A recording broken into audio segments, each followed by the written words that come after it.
If Josh was here right now, he'd be yelling at me to be productive, but he's not, so I'm just eating my raspberries instead.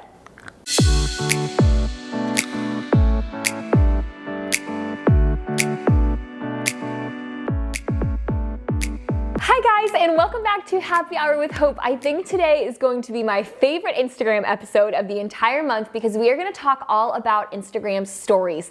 I am a gigantic fan of Instagram stories. If you don't follow me, then you might not know this, but I am sharing on Instagram stories pretty much every single day because I am a huge believer that that is the best place to be spending your time on social media right now.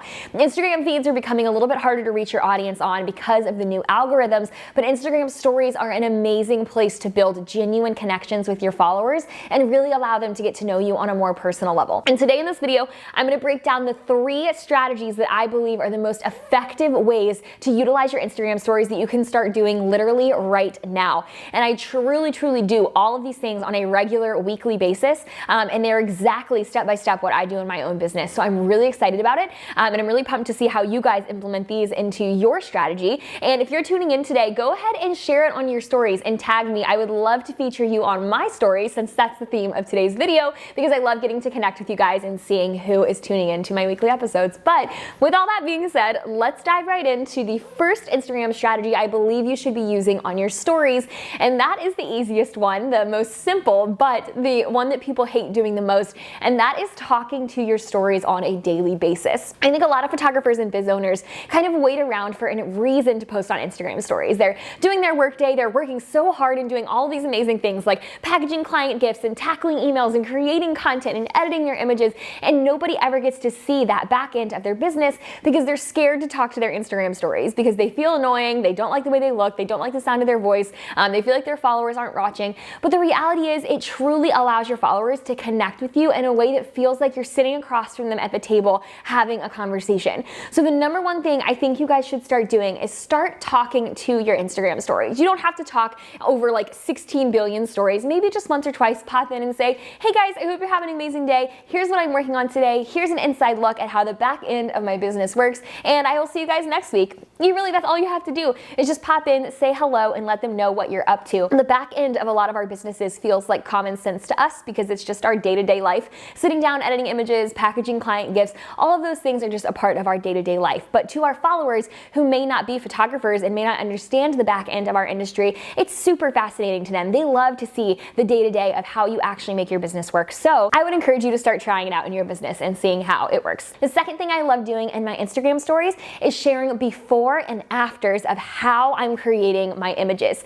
And what I've seen when I do this is if I share the behind the scenes at a senior session or a wedding or an engagement session, and then I share a final image from that session later on, the final image that I post on my Instagram feed actually gets way more traction, way more interaction from my followers because they've seen the process of how that image was created. If you bring your followers along for that journey, they feel like they're a part of it. They feel like it's so exciting. And like I said, most of our followers aren't photographers. They don't really understand how we can take like a dark looking video of a location that's in the middle of nowhere and turn it into a gorgeously lit, beautiful final image. That blows their mind. And so if you take the time to share behind the scenes of where you're shooting, fun little boomerangs with your clients at a shoot. Here's an example right here. You can see that there was an image that I posted where I shared all of the behind the scenes of the shoot leading up to the sneak peek. And then I shared the sneak peek, and this sneak peek got double the likes and interaction of a photo I posted from the same shoot later that week. But because I had shared behind the scenes that day, people felt invested in it. They were like, I'm a part of this process.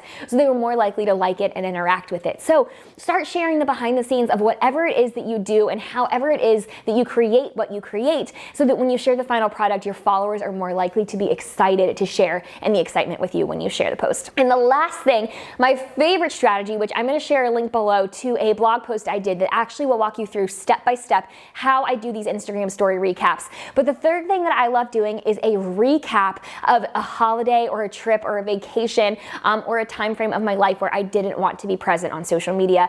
I am a huge believer that your number one priority in life in general should be to be as present as possible with your loved ones, with your friends, and just with yourself. And that you should always protect your mental health first. And that that means that I am not usually posting in real time. When I'm sharing to my stories, unless it's me just like talking to my stories, then I'm normally not sharing in real time. I'm normally capturing memories, taking pictures, taking videos, and saving them to share later because I want to live present in the moment, but still let my followers in to see the back end of my real life and feel like they get to be a part of it. So what I do is when I am on vacation or spending time with my family or just not in the office, I take tons of pictures and videos of the entire time I'm there. Say I went on like a 5-day beach trip. I am taking pictures and videos obnoxiously the entire time.